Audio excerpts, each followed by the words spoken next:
পৃথিবীর ইতিহাসে কিছু কিছু মানুষ এসেছেন যাদেরকে আমরা চেষ্টা করেও ভুলতে পারি না।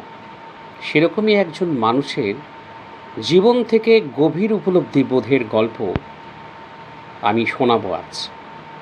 মহান বিজয়ী আলেকজান্ডার দ্য গ্রেট।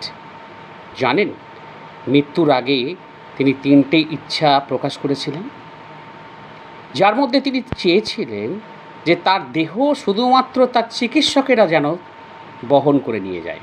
কারণ তিনি বলতে চেয়েছিলেন মৃত্যু একদিন সবাইকে গ্রাস করবেই করবে এবং কোনো চিকিৎসকই কিন্তু মৃত্যু থামাতে পারবে না।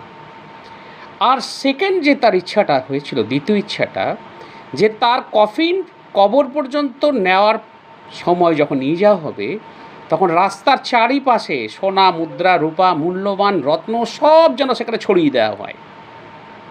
তিনি কেন চেয়েছিলেন? তিনি দেখাতে চেয়েছিলেন যে জীবনে যত ধনসম্পদ আমরা অর্জন করি না কেন, তার কোনোটাই কিন্তু আমরা সঙ্গে নিয়ে যেতে পারবো না। আর তৃতীয় নাম্বার, তার থার্ড উইশেস, 3 নাম্বার ইচ্ছাটা ছিল যে কফিনের বাইরে তার 2টো হাত যেন ঝুলতে থাকে, যাতে সবাই বুঝতে পারে যে মানুষ শূন্য হাতে এসেছে পৃথিবীতে আর শূন্য হাতেই তাকে ফিরে যেতে হবে।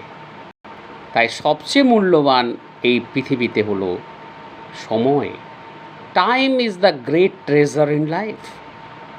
এই 3টে ইচ্ছা মানুষের জীবনের মূল্যবান একটা পাঠ শেখায়। কী শেখায়?